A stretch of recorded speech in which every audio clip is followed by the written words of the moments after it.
Hi everyone, I'm Lisa Swatis from Between the Lines Winery. We have another edition of barbecue at BTL. I'm here today with Taylor Riva. She's one of our retail staff members, but she's been with us a very long time. She's one of our fantastic wine educators. And today the goal for barbecue is to keep it as simple as possible. And how are we going to do this? Simple as possible by making flatbread pizzas. This is going to be awesome. I love this idea. It is one of the best party ideas for after lockdown. I think this is going to be a hit with a lot of people. So tell us, how are we going to put these together?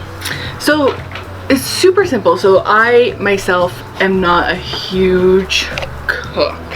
No. So, I know, shocking, right? She's great. Yeah. So I love things that are really easy, quick to put together, but still have really nice, flavorful ingredients. Right. So the flatbread pizzas are perfect. They're great too. I know nobody's having a party right now, but soon, when we're able to have parties, they're perfect for that as well, because they're almost like individual size pizzas. So if you had like a pizza bar or anything with all sorts of different toppings, people can kind of put what they want on it.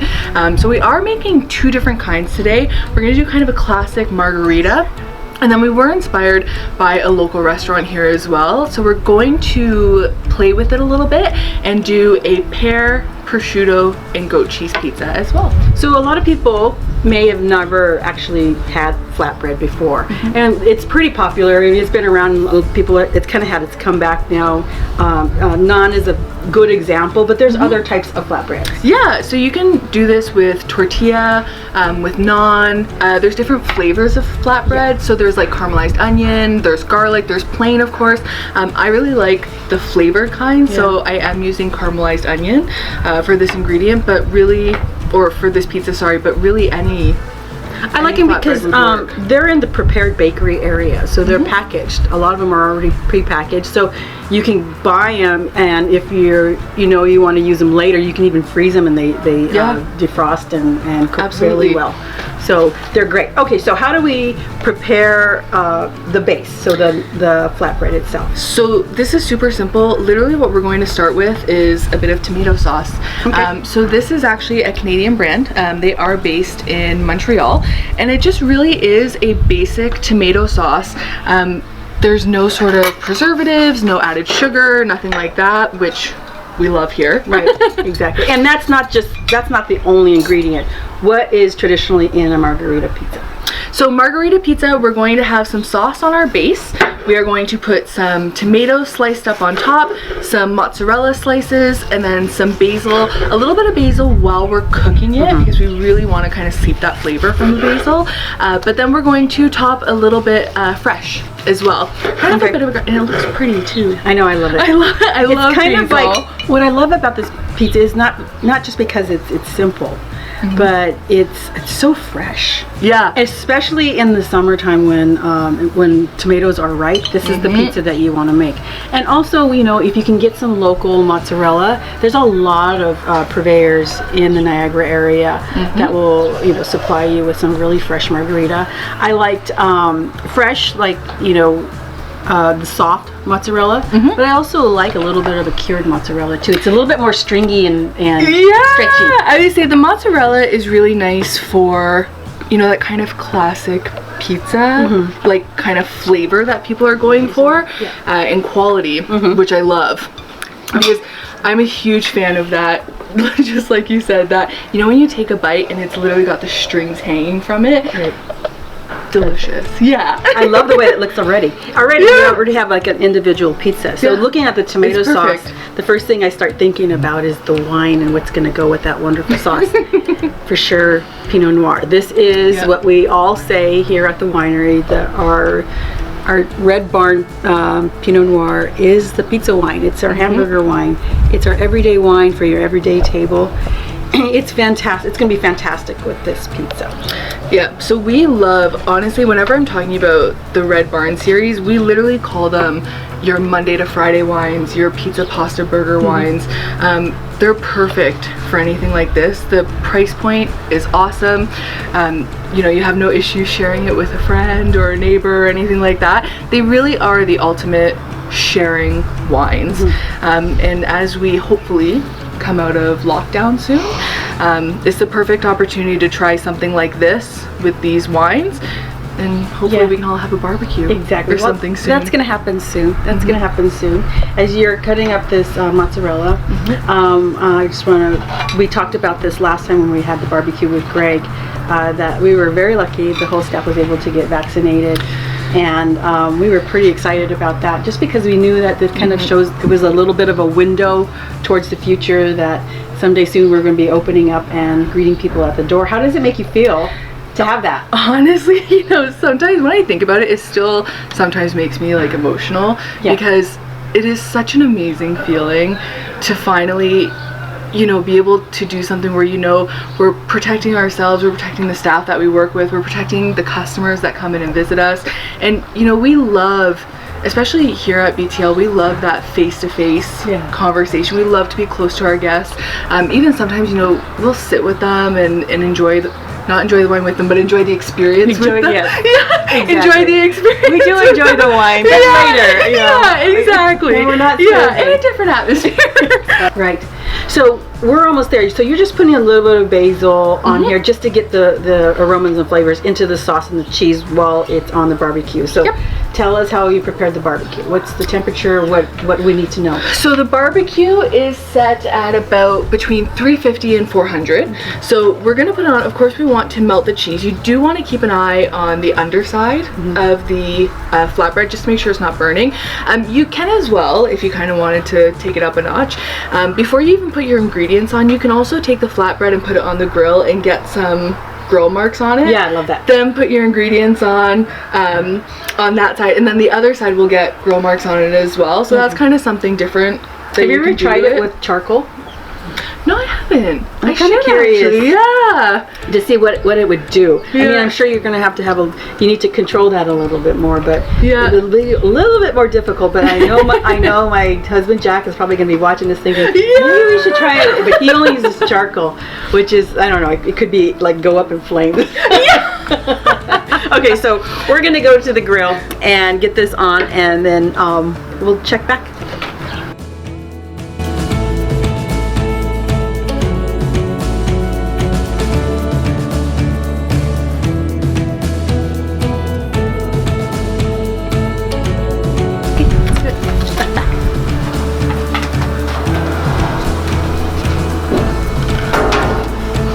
Yeah, just playing with it a little bit. You're gonna know exactly what your sweet spot is. Eventually you'll get there, you know. It's like making crepes. The first couple don't turn out that great, but eventually you'll find your sweet spot on the grill. So we're gonna close it, right? Yes. So we're gonna close it because we want this cheese to melt on top. What'll help that too is just depending on the thickness of how you cut it, will also determine how long you kind of have to let it go. But we're gonna check on it just to make sure it's not So burning. what we're going to drink with this, we're going to pair with this, is definitely the Pinot Noir. This is one of my favorite. We just spoke about it a little while ago. One of the things that I love about our Red Barn Pinot Noir is the fruitiness of it. Yeah, the Pinot, just amazing, like super ripe cherry characteristics, which is what I love so much about Pinot. And the nice thing too about this one is it's actually completely unoaked. Which I love. So it really helps to bring all the nice fruit characteristics forward, and you can smell it right away, and then you can taste it on the palate as well, which I love. So it's perfect, especially I really enjoy it with the balsamic glaze we're going to be using. Sometimes, you know, with tomato sauce it can be a hit and miss because depending on how it's prepared. Sometimes if it's just a spaghetti sauce, kind of a light spaghetti sauce with pasta, sometimes it can be a little too acidic, and I don't like it too much with the wine because the acidity from the tomatoes just, you know, doesn't really punch on with the wine. This wine needs something that's a little bit more caramelized on the palate when you're having it, like this pizza, because the especially what is it, the caramelized onion in the flatbread. I know. And it's then amazing. the caramelization of the red sauce on the pizza. This is the pairing. Everything on top of it, the basil, the tomatoes that are there, they kind of add to some of the fruitiness that's in the wine and the herbaceousness that's in the wine.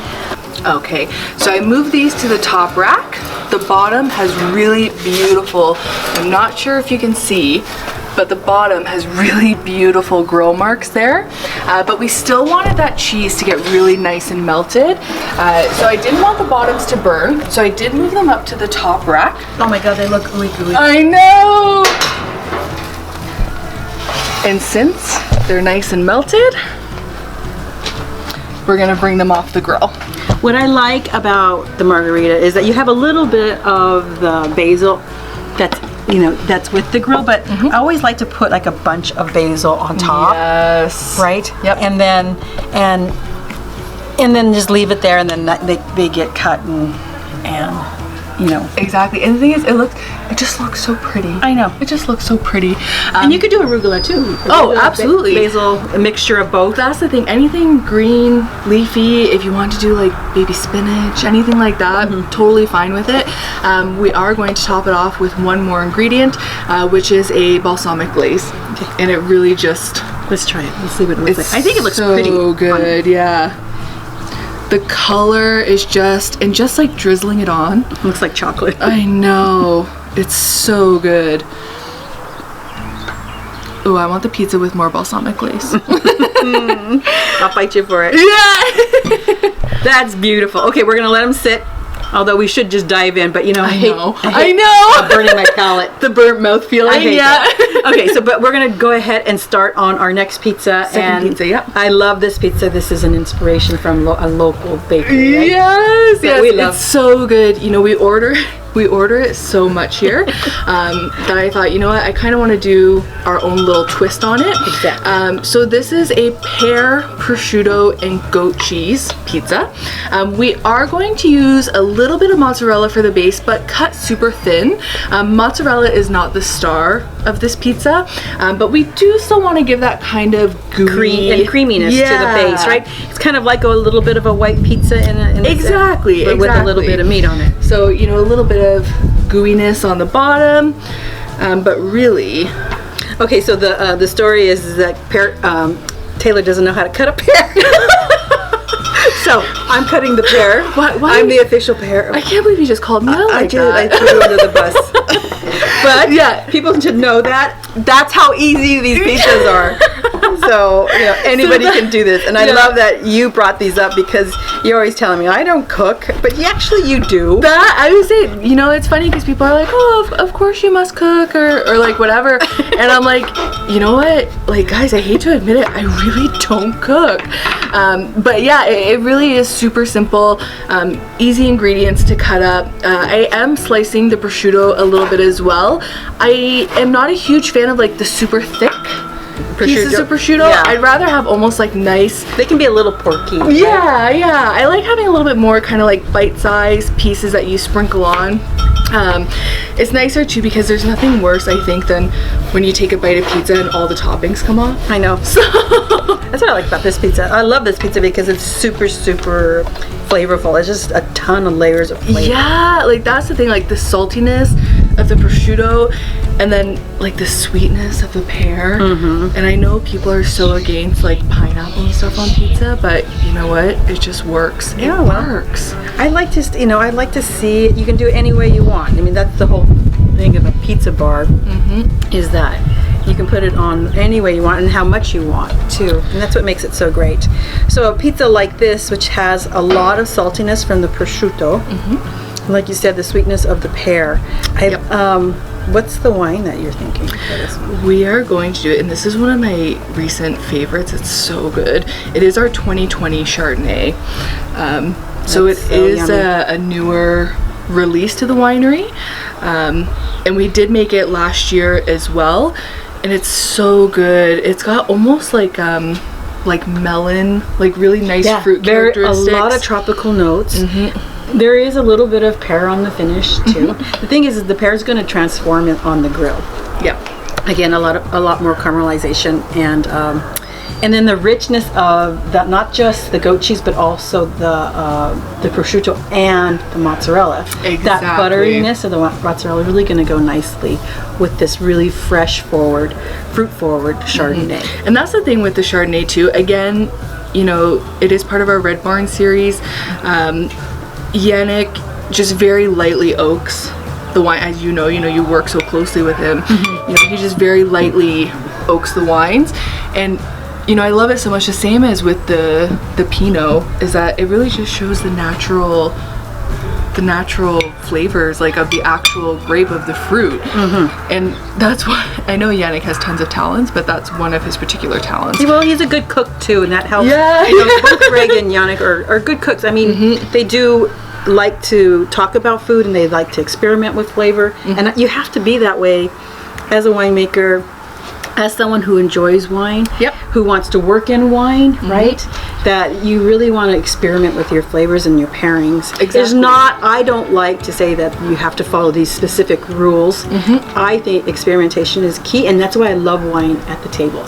Because you can have a lot of different types of foods at the table with a lot of different wines, and people can, you know, enjoy different bites with different sips, and then they can judge for themselves how that goes. This is an unusual pizza. I know! Right? So if you put this pizza along with the margarita with something they would recognize, and then they try this, and not, you know, they're not sure. When you look at this pizza, it's basically a white pizza. Yeah. You can't see the prosciutto underneath all that pear. Exactly. But it's a surprise, and the flavors will just be enhanced by the wine. It is. It's just, it's, you know, the sweet and the tangy and the saltiness from the prosciutto, and just like you said, you know, it's so fun to experiment with, and that's what I love about having something like a pizza bar. Is perfect because they can add whatever they want to it and then pick their wine based on that.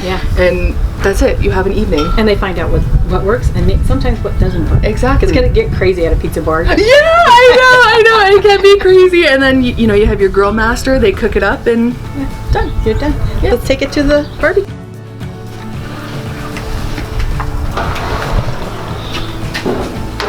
Now this one's it's not as hot as the first one, so I think we're just still gonna just put it to the back, right? Yeah, so we are going to start again on the bottom rack here, a little bit more towards the back. This side is a little bit hotter. This side is a touch cooler. So if you do need to move your pizza over at all, you can do that. So we are going to close the lid. This is gonna take a little longer. Yeah. Because you have the mozzarella, you have the pear that needs to break down as well a little bit. So we'll check back soon. Awesome. You ready? Yeah, I'm ready. So what do we have? Oh my God. I know. I know, it's so pretty. You know, the edges are nice and brown. The goat cheese, you can see like the browning on the edges there. Yes, it did. It's super creamy. I did move it to the top rack again, just because we did need a bit of a longer cook time on these ones here, because we did want that pear to soften up, and then of course the goat cheese, we did want a little bit of that brown tinge to it. Yeah, and we didn't think it was going to happen, Yeah. right? But in the grill, I think because it's hot enough, it's between 350 and 400. Yeah. And it was able to toast the goat cheese, which is really pretty. I mean, it makes for a really pretty pizza, really rustic looking. Yeah. Well, that I would say, you know, I understand it's a lot of white on this pizza, so we are going to add, one of my personal favorites is a bit of arugula. So we are going to add just a bit of super fresh, and it's spicy. There's a lot of arugula, saltiness in this pizza. There's saltiness in the goat cheese, there's saltiness in the prosciutto that's underneath the pear, sweetness, salt, spice. It has almost everything in there. And buttery nuts, all the components you would want in wine. and then just like Go ahead. the margarita, we are going to add just a bit more of that balsamic glaze on top. Adds a little bit of color, but the flavor is awesome. And Well, Taylor is drizzling. I'm pouring. That's my job. So we that's have the best part about having somebody else. Yes, exactly. So we have Pinot Noir and Chardonnay, two Burgundian grapes that are all about food. So we've already cut the margarita. So why don't you cut the prosciutto and pear, and I'll pour this here. Right. So the best part about the flatbreads is, again, you can almost just cut it into like 4 pieces. Yeah. So it's like personal, or for something like this, because me and you are both going to be trying it, we can both have... And Shivan, our cameraman. Yeah, yes.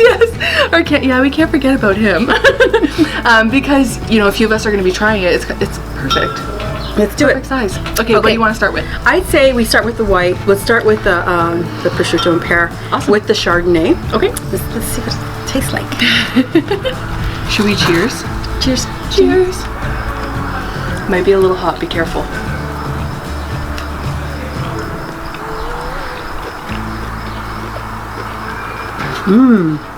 Do you like it? So, Lisa is definitely our resident foodie. So anything I make is in hopes of impressing her. All of our amazing food pairings, anything like that, is all done by Lisa. Yeah, and don't forget Yannick and Greg, and do they ever have an opinion on what goes with what? And it's good. It's a fun collaboration. That's what I love about doing it. We forgot to mention the other component that's in this flatbread is the caramelized onion. Yes. Boy, does that ever come lift through. it. I'm going to try it with the wine. It's amazing. Because it's a really rich, right? That's a rich tasting, and then with the butteriness of the mozzarella. I was gonna say, it really pulls out the buttery, caramelly kind of flavors in the chard. It's so good. Do you like it? Ah! And the arugula, it just adds that bit of like pepperiness to it. That spiciness. You can add, if you want, like, you know, if you want to do a drizzle of any sort of like oil over top or anything like that. Yeah. That's the thing, is these, you can be super creative. Really anything goes. You had mentioned putting truffle oil over it. If you want a more like a more moist, maybe more flavorful, if you have plain naan or plain flatbread, you can zhuzh it up by, you know, dressing it with a little bit of olive oil, salt and pepper, and maybe even like, you know, some oregano. Or garlic salt. Oregano, yeah. You know, on the flatbread before you put all your ingredients. It just adds a little bit more flavor, a little bit more mushroom layers. Mushroom would be a good one. Yes, especially on this one too. It would be really good. You would have to cook a little longer. Yep. But I like it. I mean, I like it because it's so fresh tasting. Yeah. Okay. I love it. Oh, so success. that was a good bite. Now let's go to the classic margarita. And we are, like we said before, we're pairing it with a Pinot Noir. I say we dive right in. Yeah, see absolutely. How it goes with I'm going with a cheesy one. I'm gonna go with the opposite. I'm going with this one here. All right. Oh my God, that's really good. The sauce, awesome. I want you to get tight on this, but look at the bottom. Isn't that amazing? They are super crispy. Now we've had this sitting while the other one is baking, and it's still really crisp. But what I love about it, it's the earthiness from the basil. Oh, the basil, really good. Awesome. And it, like, what I like about having this on the grill, both the pear and the tomato, they stay really fresh. Like, they don't get mushy. Right. Like sometimes you can get when you're cooking them in other ways. The bottom stays nice and crisp while you maintain the integrity of the fruit and the vegetables on these, which I really love. What also helps on this is that you could have it, if you don't have super ripe tomatoes, you can skip them and just go with the sauce, right? And absolutely. And then also if you do have tomatoes that are a little underripe, the balsamic glaze adds all of the extra sweetness and acidity that you want that the tomatoes may be lacking, because you want to do this, you could do this in the oven. Absolutely. In the winter, right? And absolutely. so, you know, tomatoes are not always in season, so, you know, you want to have substitutes when you're making these. But good job. Thank you so much. We enjoy our work here. I feel like you're talking the whole time and I'm just like, we enjoy our work here. We enjoy the food and wine. And I hope you guys will try these recipes. They're pretty simple to do. Fresh ingredients, some flatbread. If you don't know where they are in your grocery store, just ask the grocer and they'll show you exactly where they are. They're always available. So we'll see you next time. Cheers. Cheers.